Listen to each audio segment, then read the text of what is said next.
c'est parti. Donc, la thématique de la conférence Flash que je vais donner aujourd'hui est basée sur des réflexions autour de l'agilité et de comment est-ce qu'on intègre des tests pour être plus efficace dans des livraisons de projets agiles ou des projets de transformation agile. Donc, voilà, moi, je suis Rathan Abdi, directeur au sein de Deloitte, en charge de toute la pratique des essais logiciels et de l'ingénierie logicielle et qualité. J'ai plus de 20 ans d'expérience dans ce domaine-là à travers le monde. Pour rester en contact, vous pouvez scanner sur le code barre qui est ici présent et on pourra discuter en dehors de la conférence de manière offline ou de manière formelle sur le stand à votre disposition, le stand de Deloitte. Pour vous rappeler rapidement, ça, ce sont les fondamentaux et les approches qu'on a autour de la pratique agile au sein de Deloitte Canada et de Deloitte Montréal. On essaie d'intégrer la stratégie pour imaginer la stratégie dans une première phase jusqu'à la livraison des opérations en phase de run, tout en passant par la livraison de projet. Donc, toute cette imagination autour de la stratégie de la livraison finale.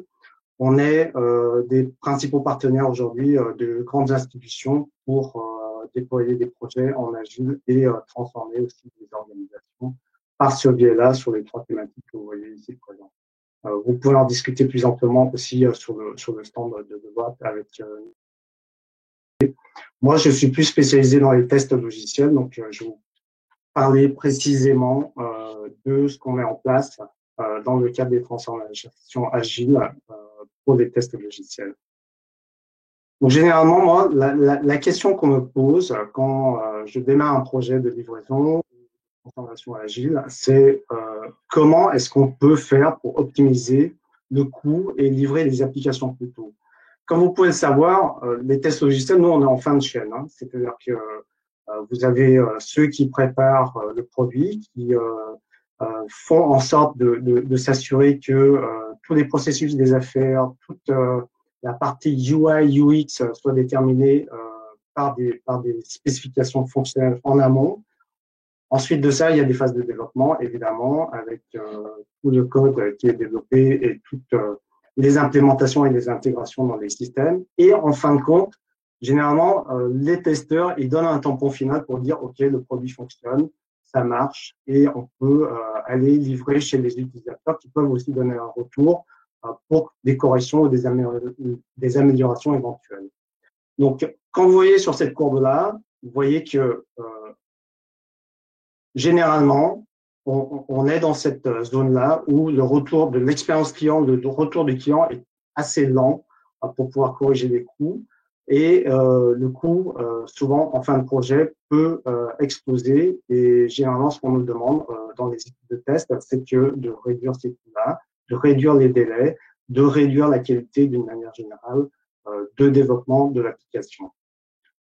Ce qu'on va essayer de faire, c'est vraiment d'aller chercher l'optimisation en amont, faire du shift left. C'est comment faire en sorte de garder la qualité du produit à la fin de la livraison, mais tout en ayant un retour plus rapide de l'expérience client ou capturer plus vite la voix du client pour pouvoir intégrer les optimisations et ensuite réduire les coûts de livraison de manière itérative.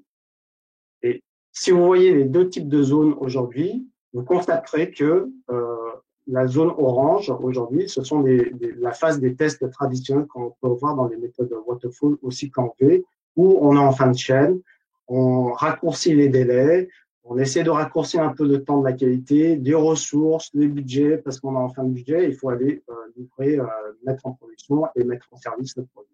Et ensuite, on récolte le retour du client qui va rentrer dans un autre cycle un peu plus compliqué, qui rajoute plus de coûts, plus de ressources, plus de complications. Dans des déploiements de projets agiles, ce qu'on essaie de faire, c'est de raccourcir ce délai-là, de faire en sorte d'avoir des produits qui s'implémentent plus rapidement de manière itérative et qui marchent, qui est quand même une qualité optimum à chaque phase de livraison de produits. Donc, on essaie d'aller de plus en plus à gauche. Alors, je vais vous expliquer après comment est-ce qu'on, dans les phases de test, comment est-ce qu'on optimise pour aller plus à gauche, optimiser les coûts, optimiser les plannings, optimiser le scope de test et gagner en expérience client plus rapidement. Mais tout d'abord, on va revenir sur les phases des essais traditionnels, donc les tests. Vous voyez, ça se lit de bas en haut. Donc le cycle en V, c'est classique, hein. On démarre ici où on a les expressions des besoins. Et plus on avance, on fait du développement. Et en face, de l'autre côté, ce sont des tests qu'on implémente. Et généralement, ce qu'on fait, vous avez le moins et le plus. Donc il y a deux polarités. C'est que des tests unitaires qui sont au niveau du code, des tests des composants qu'on fait généralement en phase de développement, il est assez minimisé parce que il faut qu'on arrive à intégrer les systèmes de plus en plus ensemble. Et dans les phases de tests traditionnels, le scope généralement des tests unitaires, des tests d'intégration, des tests fonctionnels à ce niveau-là, au fur et à mesure qu'on avance dans le temps vers l'utilisateur et vers la livraison finale, on a un scope qui est plus important. Et généralement, la décision finale revient aux utilisateurs dans les phases d'acceptation. Et je l'ai vécu en 20 ans et je pense que certains d'entre vous le vivent aussi, c'est que la décision qui est faite par les utilisateurs se retrouve confrontée à des problématiques de qualité logicielle qui pourraient être résolues bien avant et avoir des feedback loops qui sont plus rapides. Donc, comment faire pour faire ça? Optimiser en avant, eh ben, on inverse le paradigme. C'est-à-dire que dans les cas des tests logiciels, on va plutôt aller renforcer la base qui est au moment où on est en train de développer, de livrer des bouts de code, de les intégrer ensemble, faire en sorte que les sous-systèmes applicatifs fonctionnent ensemble. Et ben, cette phase-là, il faut qu'on renforce justement ces essais, ces tests logiciels pour ne laisser que, je dirais, la partie critique à la charge des utilisateurs et dans les tests de bout en bout, pour lesquels on va se focaliser sur les processus d'affaires, notamment qui sont critiques pour le business, pour faire en sorte que ça fonctionne, mais tout en balayant les problématiques de qualité en amont, avec des cycles itératifs de manière répétée et de corriger plus vite, d'avoir des retours plus vite sur les clients, sur des problématiques de qualité fonctionnelle, des intégrations de système au plus tôt. Et donc là, vous voyez, on inverse la tendance où on va tester plus longuement et je dirais de manière plus importante ces phases de test unitaire jusqu'à la phase d'intégration pour ensuite réduire la voilure mais se concentrer sur l'essentiel, sur le pic d'en haut qui est plutôt la phase d'acceptation utilisateur. Alors comment est-ce qu'on met en place pour que ça puisse fonctionner, pour qu'on puisse justement générer ce cercle vertueux où on est capable de faire des essais fonctionnels et tests d'intégration en amont? Alors, il y a une recette qui n'est pas inventée par moi, mais qui est une réflexion autour de l'agilité et des experts de test depuis plus d'une décennie maintenant. C'est que on se concentre sur le fait de faire des petites équipes. Et donc, c'est là où ça s'introduit et sa complémentarité avec l'agilité. Et je dis souvent, moi, qu'il n'y a pas d'équipe de test agile, mais par contre, il y a des équipes agiles qui permettent de livrer des logiciels dans les temps, de manière itérative, avec une meilleure qualité. Et pour ça, il y a deux mots-clés ici qu'il faut retenir. C'est évidemment, comme une pizza, il faut différents ingrédients dans une équipe pour que ça marche et pour que ce soit rapide, pour qu'il y ait une communication qui se mette en place, qu'on corrige plus vite, etc. Donc, la diversité des talents dans cette composition d'équipe, dans cette composition de pizza team, je dirais, elle est hyper importante. Et ensuite, pour reprendre un peu des principes et de la culture de l'agilité, c'est que cette taille d'équipe, elle doit pas être plus grosse que un nombre de personnes qui peuvent manger 2 pizzas autour de la table.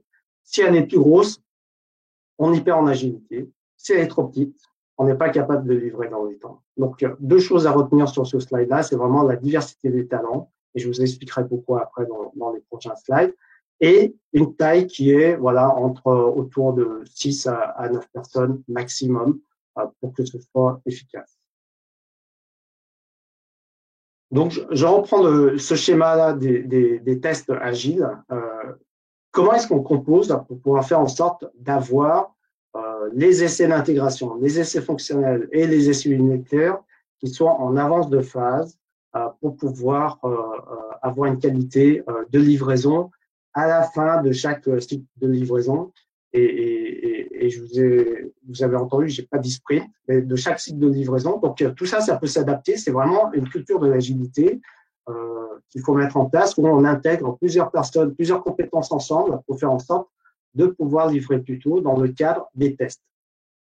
Alors pour ce faire, ben voilà, là vous voyez la composition des équipes de mêlée, des équipes de Scrum, comme on peut le voir dans plein de déploiements, de livraison de projets agiles, où on a la diversité des talents, comme je vous ai expliqué précédemment, où on a un propriétaire du produit, un maître de cérémonie qui est là qui a plutôt un rôle d'orchestrateur, et les compétences de développement, d'analyse des affaires, et le testeur, évidemment, qui doit être intégré dans cette équipe-là pour aller le plus à gauche que possible dans cette phase de développement où on doit être capable de tester les tests unitaires avec le développeur, les essais fonctionnels, les tests d'intégration, pour ensuite peut-être se déporter dans des essais de bout en bout et des essais d'utilisateurs avec une connexion plus avec les gens des affaires dont on a besoin pour avoir l'expertise nécessaire pour pouvoir valider la qualité d'un produit. Une chose à retenir dans cette composition des équipes, le bon ratio, c'est un testeur pour 3 développeurs. J'ai vu des projets de transformation sur lesquels on mettait moins de testeurs. On avait une dizaine de développeurs avec un seul testeur qui essayait de ramer pour faire avancer la qualité. C'est très difficile pour pouvoir arriver à une qualité, je dirais, efficace à la sortie d'un cycle de développement avec un ratio de 1 testeur pour 10 développeurs. Donc, le conseil et les discussions qu'on a dans les équipes qualité, dans les équipes de testeurs, que ce soit au sein de Deloitte et même vis-à-vis de nos compétiteurs, aujourd'hui, dans le monde du test logiciel, le bon ratio, c'est vraiment un testeur pour 3 développeurs. Donc, c'est très important à retenir pour pouvoir composer une équipe efficace. Ensuite, le principe d'avoir cette équipe de mêlée et avec de testeurs intégrés à cette phase de développement, c'est l'équation suivante, c'est il faut qu'on échoue plus vite, il faut qu'on échoue plus souvent. Tout ça pour pouvoir corriger les anomalies plus tôt. On a tous subi le fait d'avoir des incidents en production avec des anomalies qu'on n'a pas détectées parce qu'on était en fin de chaîne et qu'on n'a pas pu tester le scope dans son intégralité. Et ben, passer de la droite vers la gauche dans la gestion de projet, dans la gestion de développement, permet justement de corriger justement les anomalies critiques au plus tôt dans les phases que j'ai ici mis en gras pour pouvoir se focaliser dans les phases de test utilisateur sur l'essentiel même, je dirais, de ce qui fait le business quand on va déployer l'application. Et pour ce faire, il y a un maître mot qui est très important là-dedans, c'est la collaboration. Et sans cette collaboration-là, il n'y a pas de réussite de projet. Et moi, dans l'expérience que j'ai dans les tests depuis plus de 20 ans, s'il y a une chose à retenir, on a la composition des équipes, on intègre des testeurs dans les équipes de développement, et si les gens ne discutent pas, et notamment les deux antagonistes qui sont le testeur et le développeur, il y a souvent des confrontations entre ces deux personnalités. Si le testeur ne discute pas avec le développeur, vice-versa, on échoue dans la livraison du produit et souvent on a des anomalies et des incidents en production. Et donc, le fait d'intégrer le testeur au sein de ces équipes-là, avec une discussion face à face, avec le développeur, avec la compréhension de chacun des contraintes entre le testeur et le développeur, permettent justement de créer cette synergie et de créer ce cercle vertueux où on va pouvoir trouver des anomalies plus tôt, corriger plus tôt et gagner dans le temps et puis avoir moins, je dirais, de retours négatifs en phase de test d'utilisateur et de test de bout en bout. À retenir, donc vraiment les avantages d'une bonne collaboration, c'est il y a quatre, je dirais, parties qu'il faut retenir. La première chose, c'est ça nous permet d'identifier des anomalies en amont. Les essais des composants, donc des tests unitaires et des tests fonctionnels durant les phases de développement, nous permettent de détecter ces anomalies plus tôt et de les corriger plus tôt. Ensuite, on a une phase de rétroaction des utilisateurs qu'on peut aussi bien intégrer dans ces phases de tests fonctionnels, notamment dans des équipes de développement. Je l'ai fait par le passé chez des clients dans la finance et en assurance. Ça marche très bien, où on génère une collaboration entre des testeurs qui vient des équipes métiers et qui a cette connaissance métier, où on a inculqué justement des approches du test et qui permettent de discuter directement avec le développeur et ça accroît cette coopération-là avec une compréhension des fonctionnalités et en même temps une correction plus rapide. La rétroaction, la communication face à face, même en Covid-19, c'est efficace. Il faut le faire, c'est très important. Les mails, bon, on utilise du Slack, du Teams, des chats, etc. Ça marche, mais rien ne vaut un petit 15 minutes de discussion en face à face via webcam ou se déplacer sur le bureau des développeurs pour que ce soit plus productif. Et tout ça, ça permet de capturer la voix du client plus rapidement. Ensuite, le troisième bénéfice, je dirais, c'est l'optimisation de la planification d'une manière générale. Le fait d'intégrer ces équipes en amont, ces équipes de test en amont dans des phases de développement, ça nous évite aussi le déscopage en cours de parcours. Et souvent, à la fin, on est tous confrontés à ça, tous les testeurs, c'est que dans les cycles en V, dans les cycles waterfall, à la fin, on nous dit réduis-moi ce scope, trouve l'essentiel pour pouvoir livrer quand même un produit et mettre en production.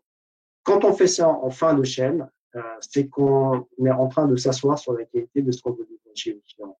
Et donc, le fait de faire du shift left, de faire des tests en amont, nous empêche de faire ce descopage-là à la fin, mais plutôt au bout des parcours et nous permettre de nous recentrer sur l'essentiel même de ce qu'on doit livrer.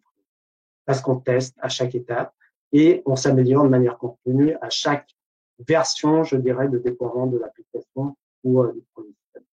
Et ensuite, le quatrième bénéfice que je trouve à cette bonne collaboration, c'est la gestion des risques qu'on a au sein des projets et au sein des livraisons, avec un suivi continu de l'avancement, évidemment, qui permet d'identifier des risques, des enjeux, des problématiques qu'on va résoudre au fil de l'eau, au lieu de le faire à la fin.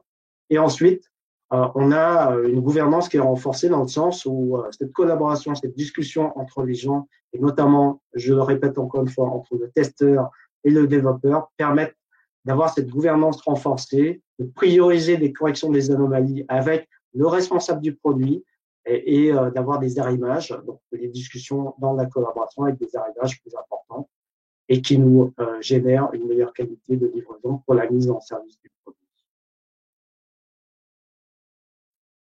Pour finir, je vous présente rapidement, ça c'est notre vitrine de l'ingénierie qualité.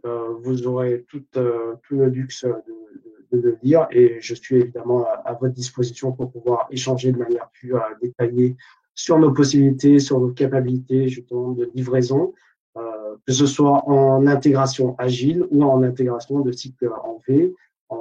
Quand on sait faire l'un, on sait faire l'autre. Et comme je dis, l'essence même de cette conférence, c'est la collaboration qui fait en sorte que la qualité de logiciel en fin de parcours soit démontrée pour le client final.